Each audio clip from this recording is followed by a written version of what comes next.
Glória a Deus. Atos do Espírito Santo, capítulo 13, a partir do versículo 1, nós vamos ler alguns versículos nesse trecho da Bíblia Sagrada.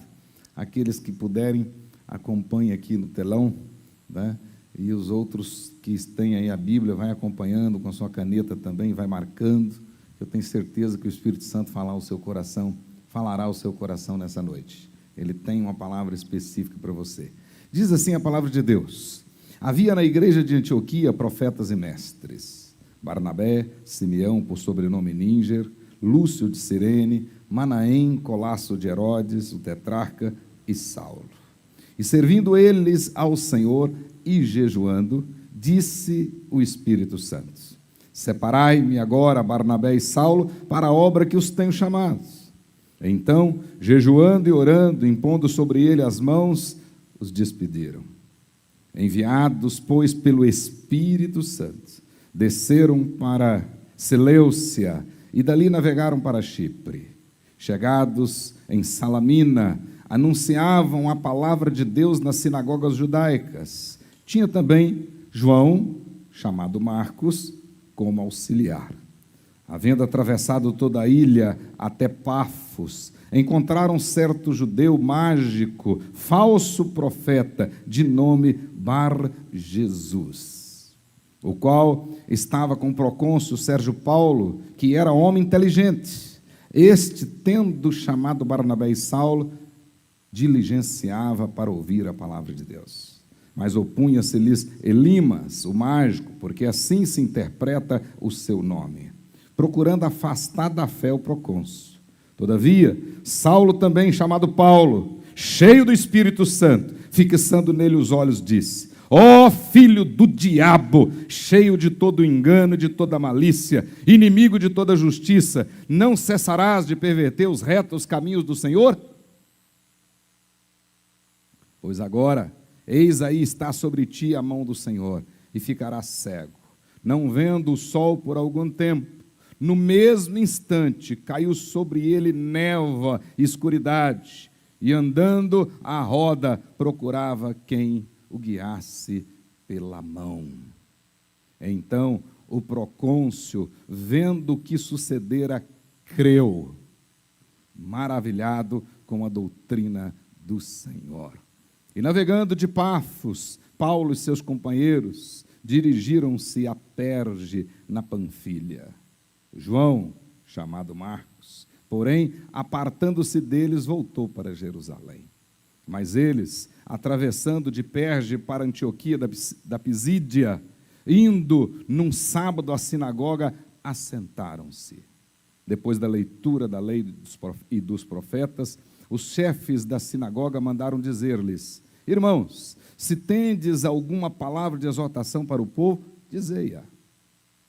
Paulo, levantando-se e fazendo com a mão sinal de silêncio, disse: varões israelitas, e vós outros que também temeis ao Senhor, ouve. E aí começa o sermão de Paulo, que vai até quase o final desse texto. Ao saírem eles,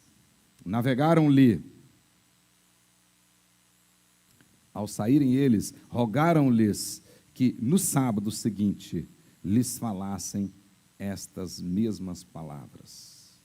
Versículo 43. Despedida a sinagoga, muitos dos judeus e dos prosélitos piedosos seguiram Paulo e Barnabé.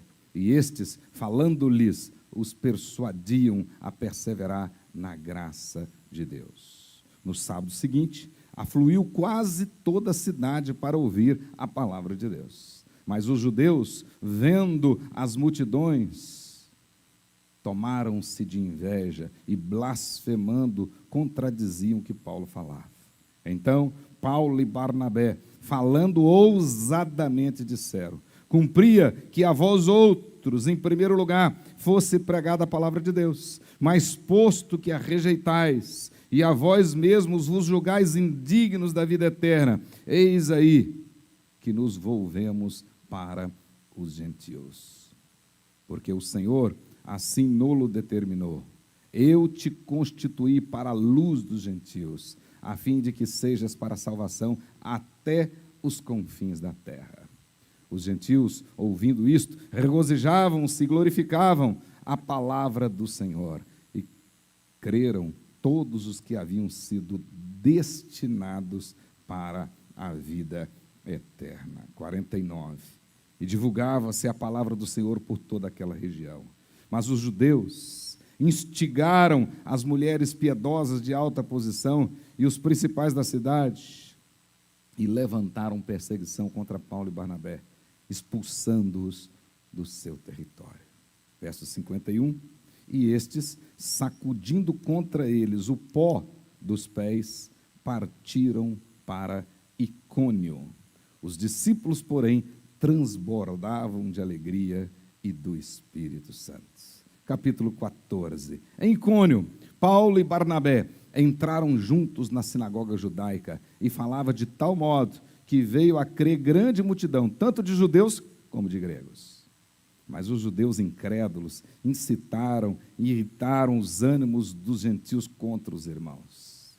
Entretanto, demoraram-se ali muito tempo, falando ousadamente no Senhor, o qual confiava a palavra da sua graça, concedendo que por mão deles se fizessem sinais e prodígios. Mas dividiu-se o povo da cidade. Uns era pelos judeus, outros pelos apóstolos. E como surgisse um tumulto dos gentios e judeus associados com as suas autoridades para os ultrajar e apedrejar. Sabendo eles, fugiram para Listra e Derbe, cidades da Licaônia e circunvizinhança, onde anunciavam o evangelho. Em Listra, costumava estar assentado certo homem aleijado, paralítico, desde o seu nascimento, o qual jamais pudera andar. Esse homem ouviu falar Paulo, e que fixando nele os olhos, e vendo que possuía fé para ser curado, disse-lhe Paulo em alta voz: apruma-te direito sobre os pés. E ele saltou e andava. Aleluia. Verso 11. Quando as multidões viram o que Paulo fizera, gritaram em língua licaônica, dizendo: os deuses em forma de homens baixaram até nós. A Barnabé chamaram de Júpiter, e a Paulo Mercúrio, porque era este o principal portador da palavra. O sacerdote de Júpiter, cujo templo estava em frente da cidade, trazendo para junto das portas touros e grinaldas, quisera sacrificar juntamente com as multidões. Porém, ouvindo isto, os apóstolos Barnabé e Paulo, rasgando as suas vestes, saltaram para o meio da multidão e clamando: senhores, por que fazer isso? Nós também somos homens como vós, sujeitos aos mesmos sentimentos, e vos anunciamos o evangelho para que destas coisas vãs vos convertais ao Deus vivo, que fez o céu, a terra, o mar e tudo que há neles, o qual, nas gerações passadas, permitiu que todos os povos andassem nos seus próprios caminhos. Contudo, não se deixou ficar sem testemunho de si mesmo, fazendo o bem, dando-vos do céu chuvas e estações frutíferas, enchendo o vosso coração de fartura e de alegria.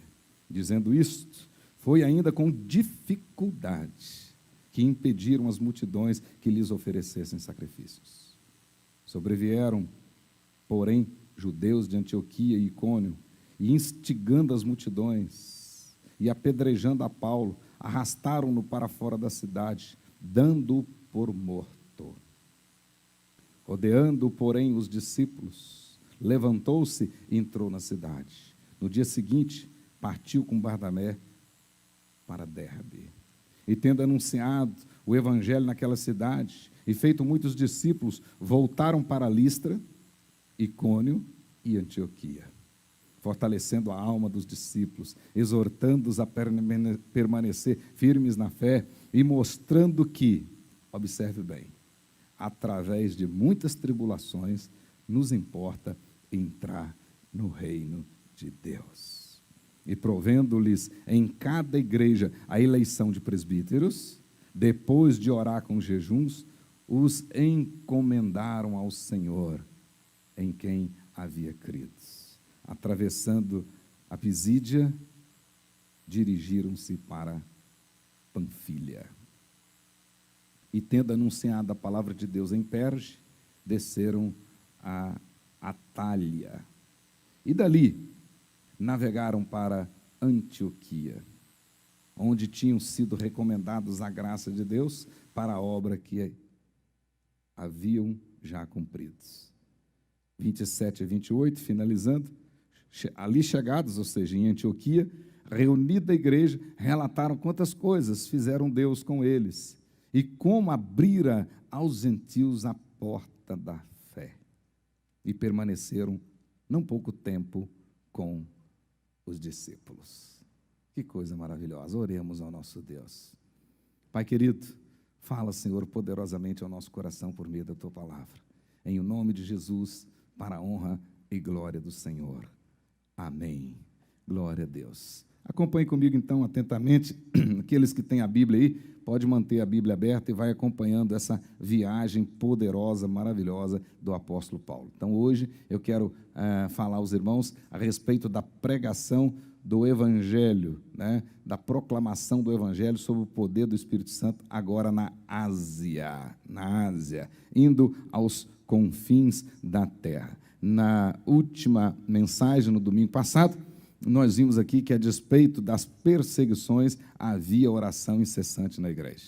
A grande lição que nós aprendemos no capítulo 12 é que, a despeito das perseguições, e no caso lá, as perseguições principalmente contra as lideranças, a igreja precisa permanecer firme em oração. Nós vencemos tudo por meio da oração. Em todas as circunstâncias, a igreja tem que intensificar a oração. O testemunho de Lucas é que a igreja incessantemente orava. E nós aprendemos aqui que, ao orar, como aquela igreja primitiva, aprendemos com eles, nós não podemos impor um padrão de resposta para Deus. Quando nós orarmos, nós devemos saber que Deus é soberano e Ele responde a nossa oração conforme a vontade dEle, conforme o plano eterno dEle. Então, no caso, a igreja tanto orou para Tiago, quanto orou para Pedro. E Deus libertou Pedro e não libertou Tiago. Tiago foi executado, tornando-se o primeiro apóstolo mártire, ou seja, o primeiro apóstolo que morreu por causa daquela perseguição. Segunda lição que nós aprendemos aqui, que ao orar, nós não devemos ficar preocupados com o tamanho dos Golias, com o tamanho dos problemas. Você tem que orar, né? Quem vai encarar aquele problema é o Senhor, e Ele tem todo o poder, e agindo Ele, ninguém pode impedir. Ore ao Senhor. Observe bem que Pedro estava muito bem preso. Nós estudamos isso aqui semana passada. Entretanto, a igreja persistiu na oração, e Deus abriu as portas. Então, quando você orar, não fique preocupado com o tamanho dos... esse problema meu é tão grande que eu não vou nem orar. Deus não dá conta desse problema. A Bíblia diz que Deus pode todas as coisas. Deus pode quebrantar o coração do mais vil pecador. Deus pode transformar o pior dos homens. Deus tem todo o poder. Então, ore confiante. Terceira coisa que nós aprendemos aqui, que ao orar, nós precisamos crer no sobrenatural. A oração, de fato, é um meio de graça. É uma ferramenta poderosa que Deus nos deu. E, através da nossa oração, Deus faz coisas poderosas, sobrenaturais. O livramento de Pedro daquela prisão foi uma intervenção sobrenatural. Então, quando você estiver orando, creia no sobrenatural, porque ainda hoje o nosso Deus age de maneira sobrenatural. Ainda hoje, Deus não mudou. O mesmo Deus de ontem, de hoje, o será eternamente. É isso que a Bíblia diz para nós. Então, nós devemos e podemos crer, ainda hoje, no sobrenatural de Deus. Ao longo dessa pandemia, quantos milagres sobrenaturais nós vimos? Momentos, coisas que a medicina já tinha desistido, né? Os médicos já tinham colocado um ponto final, e Deus sobrenaturalmente foi lá e botou uma vírgula, e os irmãos estão, e hoje a história continua. Glória a Deus. Então, aquela igreja primitiva ensinou para nós que nós temos que orar em todas as circunstâncias. A igreja tem que ser realmente a casa de oração, e nós devemos estar orando, orando. E quando nós estivermos orando, nós precisamos ter isso na nossa mente. Deus vai responder do jeito dele, porque ele é soberano. Os problemas não são grandes para o Senhor, absolutamente não. E o nosso Deus é o Deus do sobrenatural, ainda hoje. Mas uma coisa poderosa que nós aprendemos com aquela igreja é que orar sozinho é bom, mas orar em grupo é melhor ainda.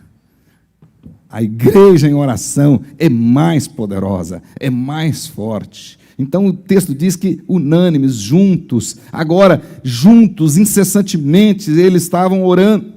Então nós não podemos nos contentar apenas com a nossa reunião de quinta-feira de oração. Não, a igreja tem que ter uma vida de oração. Nós temos que ter muitos grupos de oração, muitos grupos pequenos, pessoas orando. Uma das coisas que mais me impressionou lá na Coreia, em 2015, quando eu estive lá, é que em todas as igrejas que eu fui, e fui em várias igrejas, fiquei 15 dias lá, visitando várias igrejas. Em todas elas eu via pessoas orando, grupos orando. Em todas as igrejas que eu fui, tinha um café, igual esse que nós vamos fazer aqui, que eu coloquei o nome de café cultural.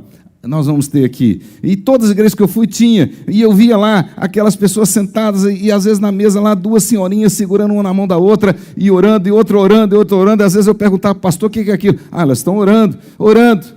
Fui numa igreja lá e passei numa sala grande, tinha um grupo grande orando, e assustei porque tinha uma bandeira do Brasil no chão, umas 200 pessoas orando em cima da bandeira do Brasil, pessoas do outro lado do mundo que nem sabem onde está o Brasil, talvez a maioria ali nunca veio o Brasil, mas lá chorando em cima da bandeira do Brasil e orando por nós.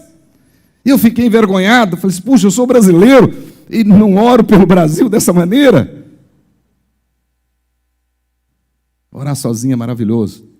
Jesus disse, entra no teu quarto, né? O teu pai que vem em secreto te ouvirá e te recompensará. É verdade, Jesus quem disse, mas orar em grupo é melhor ainda. Você se fortalece, compartilha, chora juntos, cresce juntos, aprende juntos. Então nós temos que criar esse hábito. Ligue para alguém, chame alguém para ser seu parceiro, sua parceira de oração, faça um grupo, ora por telefone, ora às 6 horas. Eu sei de gente aqui que todo dia tem um horário, 3, 4 irmãs, uma liga para a outra e conecta e ora, e assim por diante. Enfim, isso tem que ir se alastrando, vou usar essa expressão, de maneira que daqui a pouco todo mundo está orando, e tem gente orando lá, colar, e assim por diante. Aí nós vamos vencer todos os desafios. Aquela igreja ensinou isso para nós. Orar juntos. Quando nós oramos juntos, 2 coisas acontecem que nós vimos semana passada. A primeira delas é que, de fato, o inesperado acontece. O inesperado acontece. E a segunda delas é que o inimigo será frustrado e derrotado.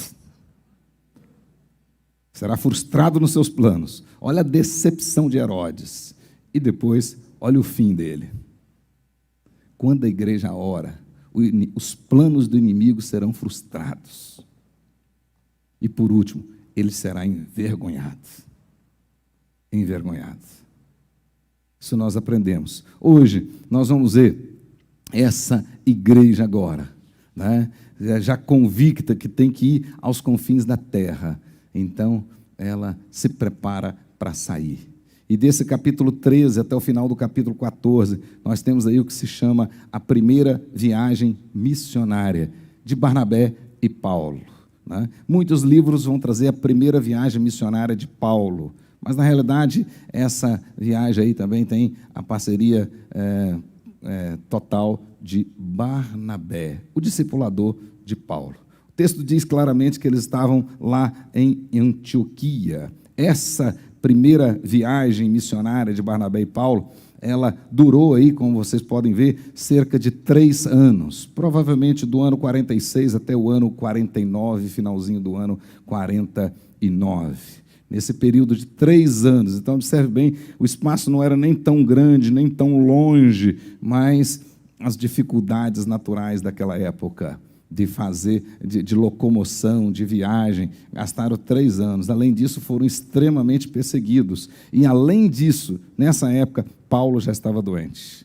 Paulo já sofria de uma determinada doença. Daqui a pouco eu explico isso. Mas a igreja agora, a chamada igreja mãe agora, a igreja que vai enviar, a igreja que vai patrocinar essa primeira viagem missionária, a igreja de Antioquia, Antioquia da Síria. Nós já aqui estudamos a respeito dela, mas tem um detalhe que eu não mencionei ainda sobre a igreja de Antioquia. Curiosamente, nós não sabemos quem fundou a igreja de Antioquia. Essa poderosa igreja foi fundada por pessoas anônimas. Ou seja, os nomes deles não estão em placa nenhuma. Em placa nenhuma. O Espírito Santo não deu nenhum mérito para eles aqui. Mas com certeza o nome deles está escrito no livro da vida. E aqui nós temos uma lição logo de cara de rodapé. Não faça nada esperando glória dos homens. Principalmente na igreja, principalmente na obra do Senhor. Não faça.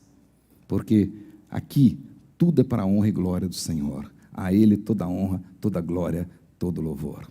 O que interessa para nós é o nosso nome estar escrito no livro da vida. Então não fica preocupado com a placa ali, isso, aquilo, outro, se te agradeceram ou não agradeceram. Não tem esse tipo de preocupação. Tira isso do seu coração. Em nome de Jesus. Porque esses aqui que fundaram aquela igreja tão importante, Lucas não fala nada deles, nem menciona o nome deles. Mas eu tenho certeza que o nome deles está escrito no livro da vida. Na mensagem anterior nós vimos que essa igreja lá, Antioquia da Síria, ela foi uma igreja solícita, uma igreja misericordiosa, muito misericordiosa. Então, logo Barnabé comunicou para a igreja a situação dos crentes lá da Judéia, eles já se mobilizaram para poder ajudar aqueles irmãos e fizeram mais do que eles podiam. Realmente uma igreja misericordiosa. Também uma igreja generosa, extremamente generosa. Tinha muitas pessoas humildes, mas extremamente generosas, igreja generosa. Eu tenho convicção que a igreja verdadeira do Senhor Jesus, ela é realmente uma igreja misericordiosa e é uma igreja generosa. No reino de Deus não tem essa história realmente, nós somos pobres, isso, aquilo, outro. Gente, nada disso. Deus sempre fez multiplicar o azeite da botija. Sempre fez. E continua fazendo hoje. Abra o seu coração que Deus vai multiplicar. Abra, que Ele vai multiplicar. Essa igreja foi solícita, essa igreja foi generosa, essa igreja foi despreconceituosa. Ou seja, era formada da maioria de gentios e quem estava necessitando era judeus, mas eles não pensaram nisso. Não pensaram etnicamente, eles pensaram espiritualmente. O amor de Cristo os moveu a ajudar aqueles irmãos lá. E assim aconteceu. Mas hoje, a partir do verso 13, nós vamos ver mais algumas características. Além disso, nós podemos ver aqui na Bíblia que essa igreja foi de fato uma igreja maravilhosa, começando por sua liderança. A liderança dessa igreja de Antioquia realmente era uma liderança diferenciada. A igreja como um todo era uma igreja afortunada de dons e talentos, muitas pessoas talentosas, muitas pessoas com dons espirituais, e isso pode ser visto na liderança da igreja, uma liderança altamente sólida, madura, comprometida com a palavra, comprometida com a oração, comprometida com o jejum. Observe bem aí, nos primeiros versículos nós podemos ver isso claramente. Claramente. Esse texto todo que nós lemos, ele pode ser dividido em 6 partes, e a primeira parte é exatamente o testemunho de Lucas a respeito da igreja de Antioquia, e ele começa dando o testemunho a respeito da igreja de Antioquia, aí dos versículos 1 ao 3, falando claramente da liderança, daquela liderança comprometida com a palavra, daquela liderança comprometida com a oração, daquela liderança comprometida com o jejum, o texto diz aí. Acompanhe comigo, os versículos 1, 2 e 3, diz aí claramente que tinha naquela igreja profetas e mestres. Na realidade, profetas aqui não eram um ofício, profeta aqui eram os pregadores itinerantes, né? E mestre aqui era aqueles que ensinavam, aqueles que tinham como a responsabilidade principal ensinar a respeito da palavra de Deus. Eram os professores das igrejas locais, cuja função deles era instruir aqueles que aceitavam a fé cristã. Então, o objetivo deles era discipular os outros. Então, nessa igreja tinha pessoas habilitadas para o discipulado, para ensinar, mas tinha também pessoas que pregavam e saíam pregando. Eram líderes, né? Agora, um detalhe interessante, pelo menos aí no início, Lucas cita 4 deles, né? Se você conseguir me acompanhar, você vai voltando aí no texto, que fica fácil para eu olhar ali.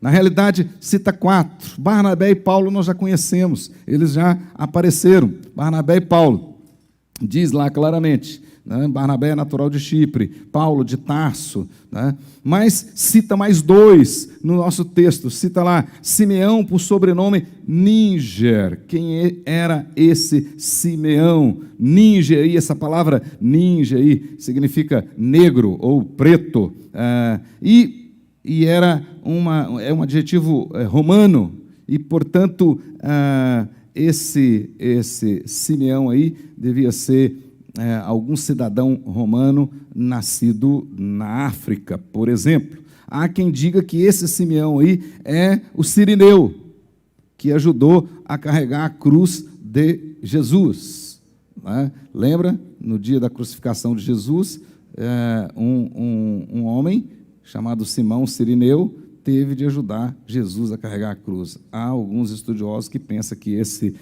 Simão é aquele, por causa do Níger, mas era um estrangeiro, é um gentil. O texto também vai dizer aí que existia lá também o Lúcio de Cirene. Cirene é a Líbia hoje, também no norte da África.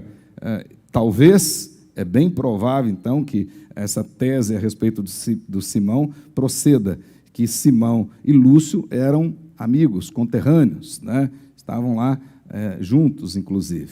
E depois aparece o Manaém, Colasso de Herodes. Manaém, Colasso de Herodes. Colasso aqui é alguém que foi criado juntos, ou mamou na mesma ama, né? Então, foi criado junto com Herodes, e aqui o texto, Lucas faz questão de citar Herodes o tetrarca. Esse Herodes o tetrarca é aquele que mandou matar João Batista e consentiu na morte de Jesus. Então, esse Manaém cresceu com ele.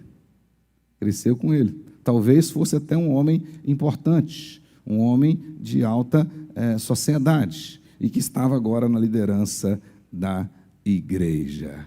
Mas o texto diz que esses líderes, eles oravam, esses líderes, eles trabalhavam, esses líderes jejuavam. Olha que coisa interessante. E por essa explicação que eu dei da liderança, a gente pode perceber que Antioquia, de fato, era uma igreja universal, né? Então, pela liderança, nós temos gente aqui de todos os lugares. Uma igreja multicultural, com certeza. E por isso, essa questão missionária estava no DNA da igreja de Antioquia. Porque ela tinha gente de todos os lugares, ela se sentia na obrigação agora de levar esse evangelho para todos os lugares. Eu penso que nossa igreja presbiteriana de Cuiabá é uma igreja multicultural. Na realidade, eu até costumo brincar que nós temos, o que nós menos temos aqui é cuiabanos, né? Uma vez fizemos um levantamento, cerca de 56% da nossa membresia veio de fora. Os filhos já nasceram aqui, mas os mais velhos já vieram de fora, vieram de São Paulo, vieram do Paraná, vieram do Rio Grande do Sul, vieram de Santa Catarina, do Espírito Santo, Minas Gerais, vários outros lugares. Então, nós temos uma igreja multicultural. Isso é importante. Isso é importante, porque dá para nós essa convicção de que nós temos que pregar esse evangelho. Ou seja, a nossa missão também é multicultural. Assim, do jeito que nos receberam aqui, nós temos que levar esse evangelho para os outros agora também. E os filhos e os que estão nascendo aqui com essa visão, que também temos que levar esse evangelho adiante. Então, essa igreja tem muito a ensinar. Agora, é muito interessante aqui o comportamento da liderança. Da liderança. Infelizmente, muitos líderes acham que tem que ser servidos. Só que aqui, na igreja de Antioquia, a gente aprende que esses líderes, o texto diz lá, servindo ao Senhor, o texto diz claramente, e servindo eles ao Senhor. Essa é uma liderança que servia. Todos aqueles que na igreja são eleitos para algum aspecto de liderança, para alguma função de liderança, saiba que você está sendo eleito para servir. Essa é a verdade, servir. Então, toda vez que aparecer no seu coração um desejo de aparecer, repreenda em nome de Jesus.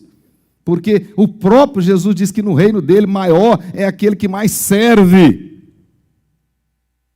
E aqui o texto diz que essa liderança servia ao Senhor. Outro testemunho poderoso dessa liderança, que era uma liderança de oração. Daqui a pouco nós vamos ter eleições para líderes da igreja. Você que é membro, observe se aquela pessoa que você está votando nela tem compromisso com oração. Porque se não tiver, por favor, não vote nela. Não vote. Pior coisa para um pastor é ter um grupo de líderes que não gosta de orar. Ele se sente cada vez mais sobrecarregado, a carga cada vez mais pesada. Na igreja de Antioquia, essa liderança era comprometida com a oração. O texto diz, né, parece claramente, eles orando antes, orando no meio, orando depois. Então tinha um assunto muito importante para decidir, e eles estavam lá orando. E o texto ainda completa, e jejuando. Muito importante, né? A oração e o jejum. A palavra, a oração, o jejum. Meios de graça indispensáveis para o nosso crescimento. E por causa disso, olha o que aconteceu. Quando se tem uma liderança que tem o coração na obra, a obra no coração, ou seja, uma liderança que serve. Quando se tem uma liderança que ora, quando se tem uma liderança que jejua, essa liderança ouve a voz do Espírito Santo. Porque o texto diz, né, servindo eles ao Senhor, orando e jejuando, disse o Espírito Santo. Não tem como a liderança ouvir o Espírito Santo se ela não tem comunhão com Deus pela oração, se ela não tem comunhão com o Espírito Santo. Se ela continua correndo para baixo para cima, né, fazendo um monte de coisa, fazendo muita coisa, que às vezes até tem algum valor, mas espiritualmente não tem.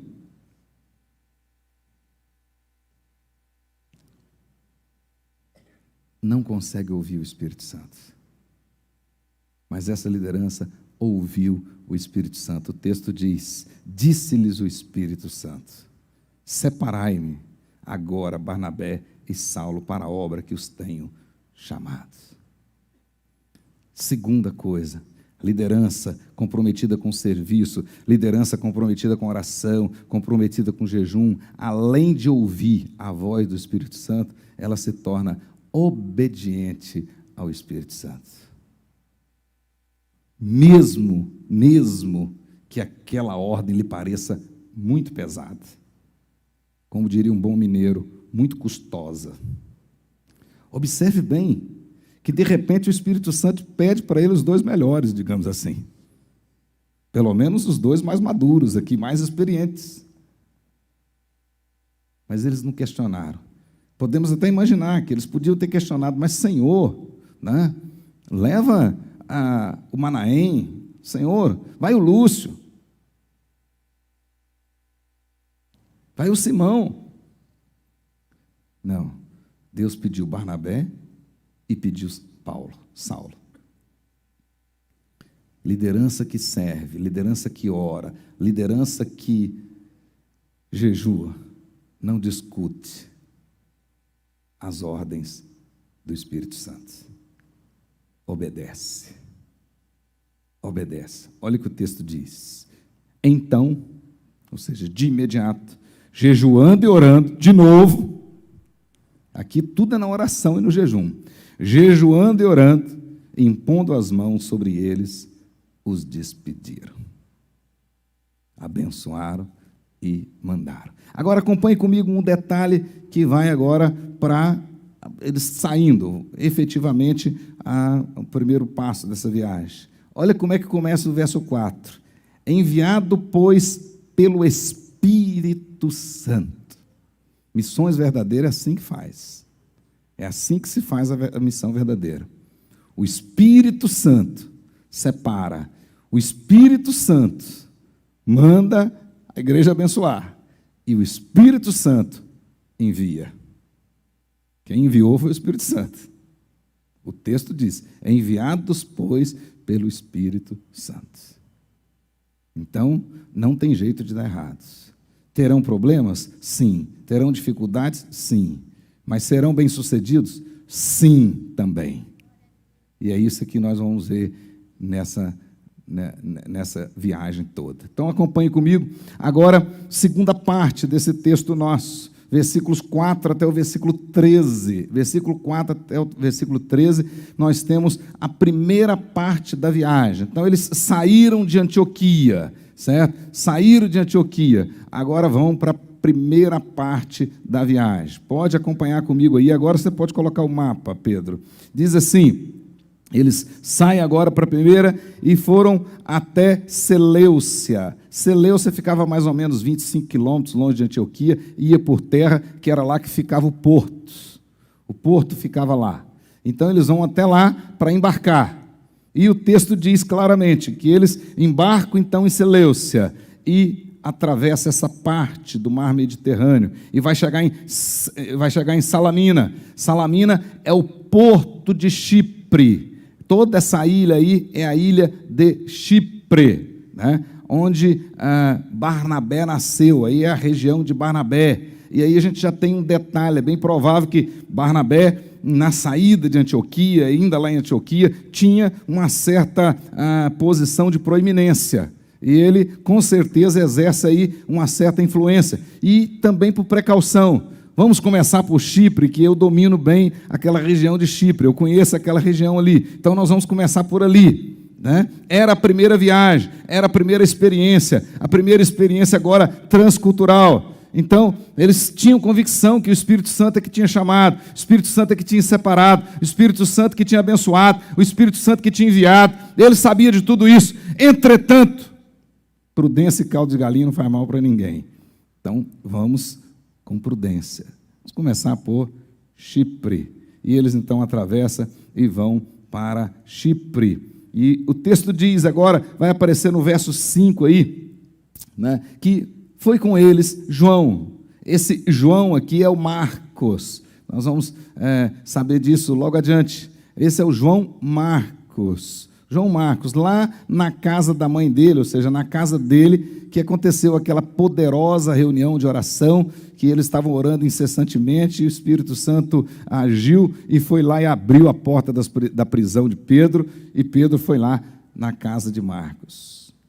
Quando Barnabé e Paulo voltam de Jerusalém para Antioquia, leva Marcos com eles. E agora Marcos vai junto com eles para essa primeira viagem. É isso que nós podemos ver. E eles chegam agora lá em Chipre, né? Chipre ainda hoje é um lugar muito importante, uma ilha muito importante, né? Com certeza, hoje, Chipre é a segunda maior ilha, aliás, a terceira maior ilha do Mediterrâneo. Tá? Terceira, hoje é República de Chipre e faz parte, inclusive, da União Europeia. Naquela época era uma província romana, e o governador dessa província romana, de Chipre, era exatamente Sérgio Paulo. Sérgio Paulo, que vai aparecer aqui no nosso texto agora, era o governador da província de Chipre. Eles chegam no porto e se dirigem para a capital da província, a cidade mais importante da província, que era Pafos, que aparece aí. Eles vão para lá, e lá eles começam a pregar o evangelho, e lá eles conhecem, então, esse Sérgio Paulo, o governador, e começa a pregar para ele também. A cidade de Pafos, essa capital da ilha, ela era famosa por um culto famoso que tinha lá, o culto a Vênus, a chamada deusa do amor, e por isso essa região era sinônimo de imoralidade, de luxúria. E um detalhe, além de ser uma região extremamente supersticiosa, e é por isso que Sérgio Paulo, o governador, embora a Bíblia diga que ele era um homem inteligente, e às vezes quando o diabo age, até os inteligentes ficam burros, ele era um homem inteligente, mas tinha um mago do lado dele, um feiticeiro do lado dele, dada a superstição daquela região. Esse homem chamado Bar Jesus, ou Elimas, né, um dos dois nomes, ele era um adivinho, né, um mago que ficava lá dando assessoria para Sérgio Paulo. Isso acontece no Brasil ainda hoje. Muitos dos nossos governantes são orientados por pai de santos, mãe de santos, etc, etc. Pessoas que, humanamente falando, são pessoas inteligentes, pessoas às vezes muito bem formadas academicamente, intelectualmente, mas estão lá se servindo destes demônios, porque Paulo diz que esse homem estava endemoniado, esse homem era do demônio, era servo de Satanás. E embora Sérgio Paulo fosse inteligente, se servia desse homem. E é interessante que eu costumo dizer que Satanás pode ser tudo que você achar que pode, menos burro. Por isso é que esse Elimas, né, ou esse Bar Jesus, ele ficava atrapalhando o apóstolo Paulo e Barnabé, né, porque ele percebeu que se Sérgio Paulo se convertesse, ele iria perder o emprego.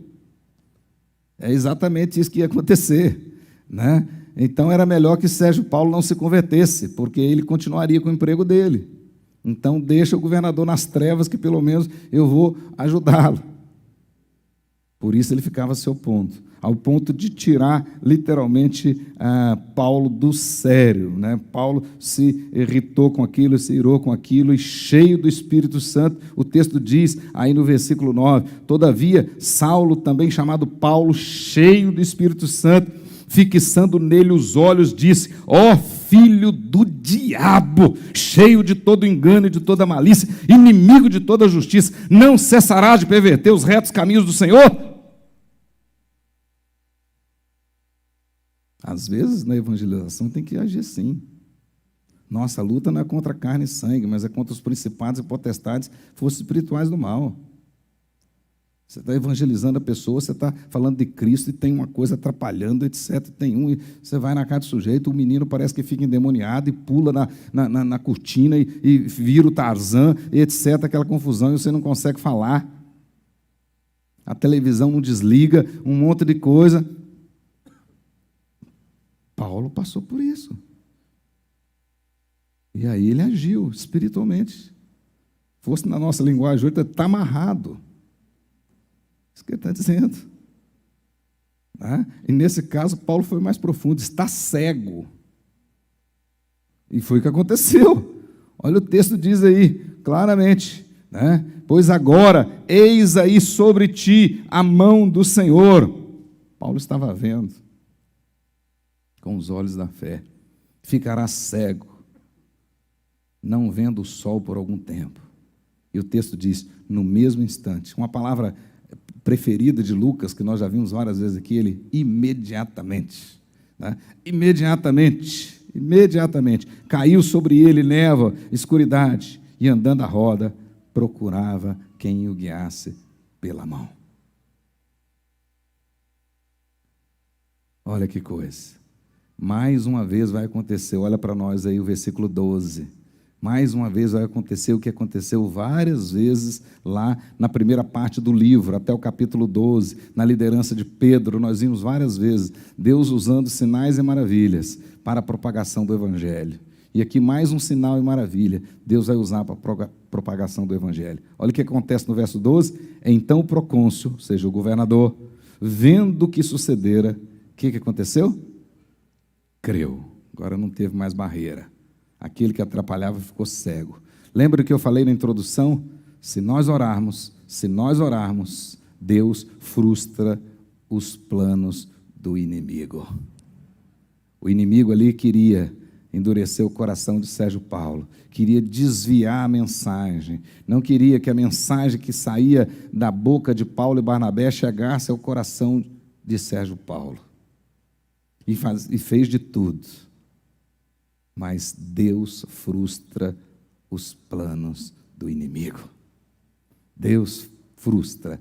Mais na frente vocês vão ver. Todos aqueles que Deus destinou para crer, que Deus destinou para a salvação, aceitaram o Evangelho. E Sérgio Paulo foi destinado a isso. Então, observe bem, que sucesso, mesmo em meio a adversidades, mesmo em meio às oposições, não é isso, minha irmã? Você tem lá as oposições, tem lá tudo, não sei o que, de macumba, não sei o que. Aliás, eu costumo dizer, se macumba fosse boa, se chamaria boacumba, e não macumba, né? Então, até o nome já está errado. Mas, mesmo você está lá vivendo no meio disso tudo. Paulo enfrentou tudo isso, e o servo de Satanás, o espírito maligno, estava ali do lado dele, ali, atrapalhando. Mas nada é páreo para o poder de Deus. E o poder de Deus agiu. E o Espírito de Deus fez o chamado eficaz no coração de Sérgio Paulo. O Espírito de Deus quebrantou o coração do governador. E o governador, independente daquilo tudo, e ele que vivia no meio daquela superstição, no meio daquela imoralidade que era a ilha de Chipre, Deus então transforma a vida daquele homem. Que sucesso! Que viagem que começou agora bem sucedida. Começou quente, começou com muitas oposições, começou com muitas dificuldades, mas bem sucedida. Bem sucedida. Muitos creram. O Evangelho foi uma bênção, passou como um furacão pela ilha de Chipre. E dali então eles saem e Atalha ou Atalia, depende da pronúncia, é o porto que fica na região de Perge. Ali é o porto. Então, eles saem de Pafos agora e vão para, literalmente, para o continente, né, porque Chipre é uma ilha, e eles vão para a Ásia. Essa região agora, esse porto aí, já fica na região da Ásia. Hoje é Turquia. Eu mesmo já estive nesse lugarzinho aí, né, exatamente aí. E eles, então, atravessam para o continente e vão pregar na Ásia. Mas aí aconteceu um episódio que vai gerar um problema. Veja bem, nunca esqueça disso, irmãos. Sempre que o cavalo branco estiver vencendo, os outros cavalos vão aparecer. Sempre quando uma missão é bem-sucedida, o inimigo se levanta. Porque o inimigo sabe que muitas vezes nós somos mais frágeis exatamente após a vitória. Após a vitória. Porque após a vitória nós relaxamos, baixamos a guarda e nos tornamos frágeis. Muitas vezes o inimigo sabe disso. Então eu imagino que quando eles embarcaram em Pafos com destino a Perge, e então tinha que desembarcar lá no porto de Atalia, eu acho que eles foram todos alegres, né? Paulo devia estar alegre, Barnabé devia estar alegre, aquela coisa toda, mas aí aparece um problema. Sempre tem um espinho. João Marcos começa a reclamar. Diz, não aguento mais, não dá para mim. Vou pular do barco. E ali exatamente é onde ele sai e volta para casa. Volta para Jerusalém. João Marcos, abandona a missão. Nós nunca vamos saber o motivo exato desse abandono. Não vamos saber. Há muitas especulações, mas não saberemos. Há quem diga que ele ficou assustado logo de cara com as perseguições, com as oposições. Há quem diga que, por ser bem jovem, ele sentiu saudades de casa e quis voltar para Jerusalém. Ainda não estava maduro. E outros, há quem diga também que ele começou a perceber que a liderança estava mudando, né, que Paulo estava assumindo a liderança, e não Barnabé, que era o pastorzão dele. Barnabé era o discipulador dele, era um pai. Barnabé, eu fico imaginando Barnabé, um pastor assim, bem parecido com o pastor Nelson, bem carinhoso, né, e tudo, e que chora com o irmão, com o outro, aquela coisa toda, igual o pastor Nelson. E Barnabé era assim. E, de repente, Marcos começa a perceber que quem estava assumindo a liderança era Paulo. E Paulo era mais arrojado, 320, pegava na chave, entendeu? E mais enérgico, aquela coisa toda. E Barnabé falou assim, não vai dar para continuar, não, porque eu não vou aguentar esse pique. E aproveitou uma embarcação e volta, então, para casa. Isso vai gerar um problema, inclusive, no restante da viagem, mas na segunda viagem vai gerar um problema maior ainda, porque por muitos anos Paulo teve uma dificuldade muito grande em perdoar essa atitude de João Marcos. Mas o fato é que eles foram muito bem-sucedidos e depois partiram para a Ásia. Feche os seus olhos, que o Espírito Santo vai aplicar no seu coração as lições dessa primeira parte da viagem hoje. Observe bem naquela ilha, e até hoje Chipre é uma ilha famosa, hoje é a República de Chipre, muito famosa, né? Está naquele complexo ali das ilhas gregas, muito bonito, um lugar muito bonito mesmo. Mas mais bonito, o que mais bonito aconteceu lá, foi a chegada do Evangelho, e a maneira poderosa como o Evangelho chegou lá, através daqueles irmãos, daqueles líderes que eram comprometidos com o serviço, comprometidos com oração, comprometidos com jejum, que ouvia a voz do Espírito Santo, que obedecia o Espírito Santo. Quando Paulo percebeu a estratégia de Satanás em desviar a palavra do coração do governador Sérgio Paulo, imediatamente, o dom do discernimento que existia em Paulo, ele percebe que aquele filho do diabo estava atrapalhando.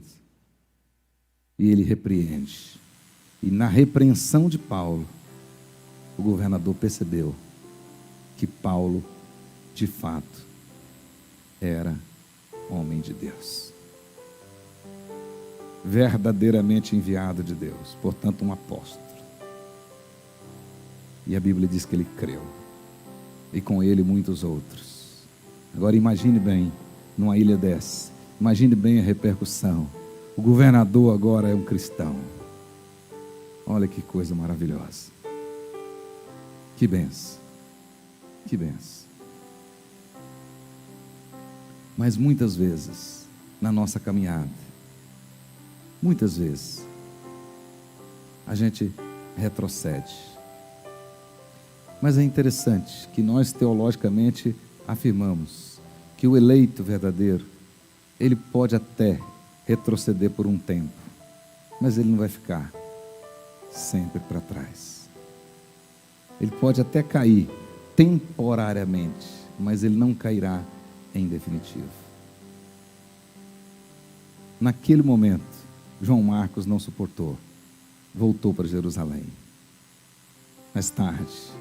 Mais tarde, ele retoma sua missão, sua carreira missionária, com Barnabé de novo, e cumpre todo o itinerário.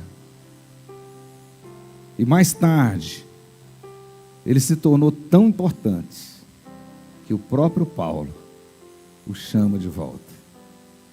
E aí Deus restaura Barnabé, restaura Marcos. Paulo chama ele de volta. E ele se torna um companheiro fiel de Paulo. E depois de Pedro. E nós temos hoje o Evangelho segundo Marcos. Olha que coisa maravilhosa. Então, às vezes, na caminhada, um ou outro tropeça, às vezes fica um pouco para trás, Mas aquele que pertence ao Senhor, esse Deus vai trazê-lo.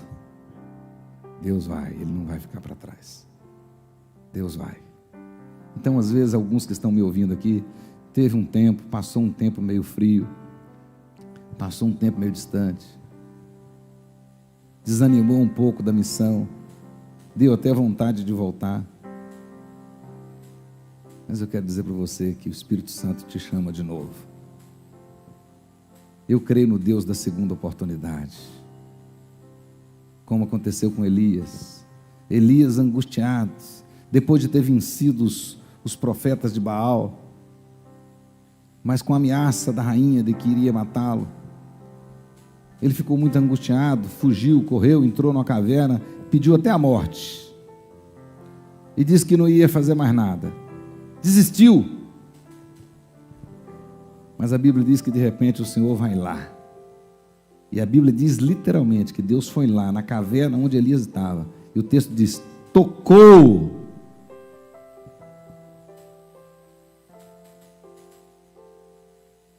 E disse para Elias, Elias, você é meu escolhido. Ele disse, mas Senhor, eu estou sozinho. Disse, nada, Elias, não está sozinho não, tem mais 7.000. Ele não sabia, mas Deus sabia. Tem mais 7.000 que não se dobraram diante da idolatria. Aí Elias animou e voltou correndo para executar aquilo que Deus tinha preparado para ele. Então você que está me ouvindo, está assistindo em casa, volte correndo, o seu lugarzinho está aqui, volte correndo, volte. Deus tem uma missão para você, e você vai ter de executar essa missão. De repente, quando chegou saindo de Pafos, você deu vontade de voltar para Jerusalém, mas Deus está te chamando de volta. Deus está te chamando de volta. Existe uma missão e que nós temos que cumprir. Ore ao Senhor. Ore ao Senhor. Faça um exame seu aí. De repente você está tão longe. Está se sentindo incapaz. Ninguém que foi lavado pelo sangue de Jesus é incapaz. Não. Ele nos capacita. Ele nos capacita. Ele nos capacita. E muitas vezes, aliás, na maior parte das vezes, Deus usa pessoas anônimas, como nós vimos hoje na própria igreja de Antioquia. Não sabemos quem fundou aquela igreja. Às vezes Deus usa as coisas simples para envergonhar as grandes. Eu já disse aqui que o maior evangelista da igreja que eu pastoreei por 10 anos foi uma pessoa com síndrome de Down, que não sabia fazer o ó com copo. O copo não dá conta. Mas enchia os bolsos, e ele gostava de andar de paletó. Minha secretária enchia os bolsos dele de folhetos. Ele saía para a rua fora entregando os folhetos. Ele não sabia ler nada, não sabia fazer uma letra, mas ele sabia entregar o folheto, e sabia que o folheto era da palavra de Deus. Ele chegava na cara assim dura e olhava para a pessoa e disse, ó, tem um presente para você. A pessoa ficava meio assim, ele enfiava no bolso, tirava um folheto aqui, um folheto da palavra de Deus, o maior presente. A pessoa pegava, ficava sem jeito de jogar fora e tudo, e lia, e o Espírito Santo ia lá e fazia a obra. É isso. Há um lugar para ti cristão, já dizia o poeta num dos nossos hinos. Ore ao Senhor agora, não desanimes. Em nome de Jesus. Glória a Deus.